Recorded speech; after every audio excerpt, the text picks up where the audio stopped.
Episode 236 of the White Cat Outdoors podcast, bring you to the table while we talk about the outdoors. This week, we get a update from Tom. He did a little something different in our food plots, and it actually paid off for once. We've been talking for years that we're done planting corn because it just never comes in right, but Tom had 5 times last-ditch effort before we gave it up, and it finally succeeded. So persistence was the name of the game for us. But above that, we also get into some summer coyote hunting tactics. We hope you guys enjoy this episode, and maybe it'll inspire you guys to get out shooting some coyotes throughout the summertime if your state allows. But I'm going to quit rambling, and let's get tuned in to this week's episode. I got out of the truck, and when I slammed the door, I heard gobbles all around me. Let's see it. Alaska, moose, spot and stalk. That is the bucket list. I agree.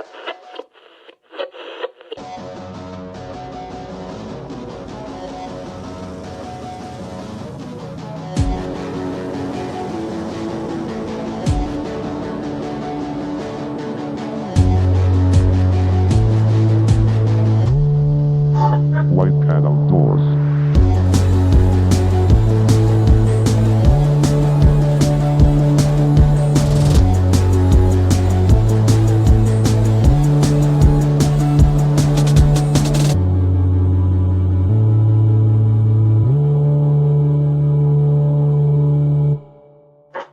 White Cat Outdoors. Hello, everybody. Welcome to the table. Glad to have you back again. We're going to probably talk about the outdoors this evening. Nick and Tom are here, hanging out. Absolutely. All 200 and this will be 36th episode. Wow. I have yet to miss one. I've only missed a few. I'm doing better. Last summer was kind of spotty, but Yeah. Is what it is. But we're here now, and brief mention on food plots. We're not going to spend much time on it just because no one gives a shit. Yeah. But Tom's got a pretty cool update. Yeah. We So- talked, I don't remember when it was. It was a few weeks ago. More than that probably because we planted that long ago. Tom kind of gave us a rundown of what him and Austin did with the food plots, how they planted them different this year. Well, so I guess to back up just a tad here, over the last probably 4 or 5 years, we have been experimenting with, so like we've got like clover and buckwheat and radishes, beets, all that stuff. We've got that stuff down to a science. It comes in beautifully every single year. But we've really struggled with the beans and the corn that we've wanted to plant. We just have yet to get what I would consider a good food plot of that stuff. So every year we try something a little different, and Tom swears that if this doesn't work, we're done. And then next year he comes up with some other way to do it, and we say, all right, we're going to try this, but if it doesn't work, we're done. And we've been doing that for a good 4 or 5 years. But Tom, what have you done differently briefly, and then we'll talk about the results. well, this was actually Austin's idea. I think You're he just gonna got it give him from his credit? dad. And basically what we did was we broadcasted soybeans into the cornfield or into the rototilled field, broadcasted soybeans, rolled them in, and then planted corn in rows directly over top. And basically the idea behind that is the soybeans come up first and kind of protect the young corn sprouts from birds picking them. Because that was our problem. We'd have great germination. You could see perfect rows, everything sprouted, and then you go back 2 weeks later and the crows and birds just have the field totally picked over. Mm-hmm. And it just really kind of a pain in the ass. But this year we had the soybeans to kind of protect those young shoots, and by the time the corn grew up out of the soybeans, it was to a point where the roots were established enough to where the birds couldn't pull them out. Very nice. However, the deer have decimated the soybean since. Not a lot of those left, but they did their job. So what did we learn from this, the whole process? That a cover crop helps protect the corn. And do we need to use it as expensive of a cover crop. Oh no, I'm as thinking soybeans. next year I'm gonna try buckwheat. It's a lot cheaper. Yeah, it's just using soybeans as a cover crop is probably the most expensive route you could possibly go. Mm-hmm. Yeah. Did you use any of your like crow decoys or anything this year? No, I think that attracted the damn things. That was almost that comical. Didn't work for shit. I had a good time watching you put all that stuff out and then watching it fail miserably. Yeah. Hey, Good times. you won't Yeah. be laughing when we got big bucks in the corn. That's for sure. That's true. I'll still be laughing because it'll be like a yeah, oh yeah, No, you won't be hunting over it. yeah. Yep. Is that a fact? Yeah, me and Austin will. Austin will be down in Ohio. Yeah. Yeah, Austin doesn't love us anymore. But anyway, enough about food plots. Probably Yeah. lost half the people that tuned in already. Yeah, everyone's probably already done. So if you made it this far, now we're getting into the meat. Tom, you brought up we've been on a bit of a hiatus on predators for a while. Just hit it really hard throughout the winter. Well, in turkey season, and then you're into planting season and whatnot. But for the most part, we've got everything. All our turkeys killed. We got all of our food plots planted. And I'm thinking it's time to get back after the coyotes. So what changes in your setup between like the frigid cold temps in the wintertime and just the mating season that they're in at that time versus now we're into the heat of summer? What are you doing differently now? Well, I've found that each phase of coyote hunting has its own set of struggles. Like in the wintertime, like the breeding season, December through February, you're dealing with freezing temperatures, which make it very uncomfortable to be outside when it's 15 degrees at night with a 10-mile-an-hour wind. Snow on the ground, you're dealing with moon glare, everything's super bright, tough to conceal yourself, super loud walking in.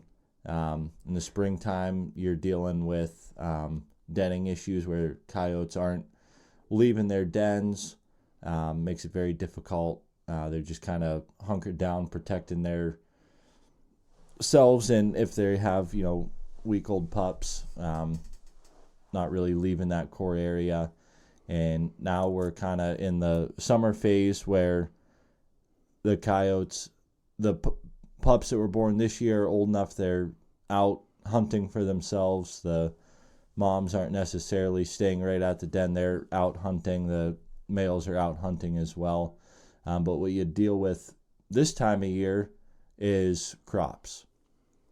Hay fields, if they haven't been cut, are super high. Corn fields this time of year are, about waist high, which will cover a coyote. Even the beans are. Yeah, Getting beans to are getting tall. So basically your only options are low bean fields that aren't that high yet or hay fields that have been cut. So a lot of our spots were cut cornfields. Mm-hmm. And if it's corn again this year, you're not hunting it for a while. So it really, really limits your spots, Mm-hmm. which makes it difficult. But calling is a little bit different. You're not using as many actual breeding sounds. Basically, I always like to start my sequence with just a lone howl. Mm-hmm. It doesn't really matter what time of year it is. Just something soft, kind of just to announce your presence. Let any close coyote know, hey, I'm over here. I mean, I'm not doing a fighting sound or anything. And then shortly thereafter that, I like to let out like a pup howl. And reason being is males are extremely territorial, and they will actually try to kill the pups. Mm-hmm. Because they look at pups as future competition. So I start out with a lone howl. I'll hit them with pup howls, and not long after that, give it, 10 minutes or so. Then I go into pup distress. And I run that for, I don't know, anywhere from 10 to 15 minutes, kind of fluctuating the volume. And then if that doesn't work, I'm, half hour into the set and I'm Getting ready out. to move. Yeah. Or you could go straight to stress this time of year. Do you get much into? I guess the distress kind of covers that, but yeah, I guess that really just answers my question. I was getting more into like the vol squeaks and stuff like that, but that's all I know in the I distress haven't category. had this opportunity yet. I got my eyes on a few different spots. I'm just waiting. But if you can get to a cut cornfield, or not a cut cornfield, a cut hayfield, like a day or two after it's been cut, apparently mouse squeaks are like on fire. And I believe that because we have food plots up in Clymer where if I go through and mow my food plots, that night I will have fox and coyotes at every camera. So I've we've seen hunted that quite a bit. fields that get cut for hay, and that night or the next couple days, hunting it, even when it's not dark in the daytime when I'm there hunting, I'll see all kinds of fox, coyotes, different things coming through, catching mice or rabbits or whatever got hit by a mower, because stuff gets hit by mowers all the time. Oh, It's yeah. just laying there. We've had actually last year or the year before, we got a pretty cool picture. I was cutting a food plot late into the evening, early into the morning, however you want to look at it. And I had done one of the smaller fields first, and then was doing a bigger field. And we actually have a trail cam picture of me on the tractor back a ways. Probably 150 yards. Yeah, from and the then camera. right in front of the trail camera was a fox hunting right where I mean, within 20 minutes where I was just at, I'm still in the field mowing, and there was fox coming out looking for, mice and whatnot. So it's very effective. And if you can get into a good relationship with the property owners that you hunt on, if they're going to be cutting hay, if they could let you know, like, hey, I'm cutting hay this afternoon, be a real damn good time to get out there and hunt that night. That might be a good opportunity too, even if you're thinking about getting into coyote hunting, but you don't have all the the calls and the night vision and thermal. You could probably go to a freshly cut hayfield 2 hours before dark or 2 hours after sunrise and kind of hunt them like deer. Yeah. Yeah, because I mean they're definitely out there. We've seen it multiple times. Well, how many times did we go over to that one spot down the road here? When What in spot our exactly? initial attempt at learning how to coyote hunt. That was us right there before we had even red Yeah. lights. Yeah, we went out in the daytime, and how many times did we go out to that field after the farmer told us, "Hey, it's cut," and there was already coyotes out there. Yeah. If only we knew how to shoot back then. Yeah. But yeah, it's a different, like you said, a totally different style. And as much as I hate the cold in the wintertime trying to hunt coyotes, because it's in the teens, winds blowing. I'm sorry, if you're standing in a field with 10-mile-an-hour winds and it's 15 degrees out, you're gonna get cold. Like because you sweat walking in, you sweat walking out, so you're wet. You're super cold, then you get into a warm truck, back and forth, like you're gonna get cold. So like in the wintertime, I know we're like joking in the truck, like, oh man, I can't wait till it's warmer and we're hunting coyotes and t-shirts and stuff. But then it's like now it's 80 degrees and there's bugs everywhere. And it's like within. I tell you what, I went out one time so far this summer. Bugs aren't an issue, mainly probably because I'm not using lights. Yeah, it doesn't bring them right to your face. Yeah. And I have had no issues with bugs. And even if the night gets down to 75, I just wore a black t-shirt and a pair of jeans and totally very comfortable. What's nice too is like when you're hunting in the wintertime and there's snow on the ground, even a little bit of moonlight, you'll cast a huge shadow across that snow, and it's nearly impossible to, like, you have to, what we learned is getting into a spot where your shadow gets hidden by tree shadows, getting on the right side of the field.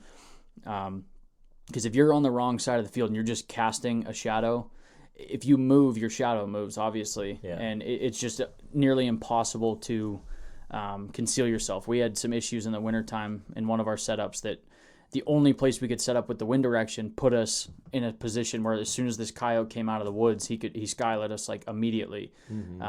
And had there not been snow on the ground, I think we could have concealed ourselves better and probably could have capitalized on that coyote. But it was just, we never even got an opportunity to shoot. It was just like there and gone. Mm-hmm. So it'll be interesting to see now that we've got some experience and some success getting into the summer months and hopefully continue that. Now the hides aren't nearly as nice now.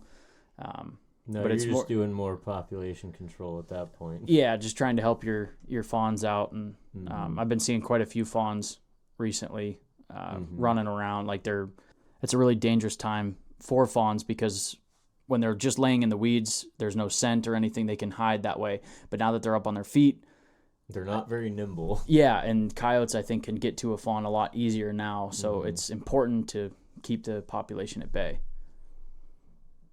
But yeah, Yeah, I agree. Mm-hmm. it's plenty warm up here. I think we'll wrap it up there. There's just not a whole lot going on in the summertime. So for the guys that are just hardcore listeners to the White Cat Outdoor podcast, we appreciate you sticking out through the summertime, waiting for fall. We're ready for fall, getting ready to get back in the deer woods, shooting our bows, whatnot. So we appreciate you guys always continuing to listen even through these slow months. But we're going to close it out here. Thank you all for listening all the time. We love it. And you guys know what to do. Get outside.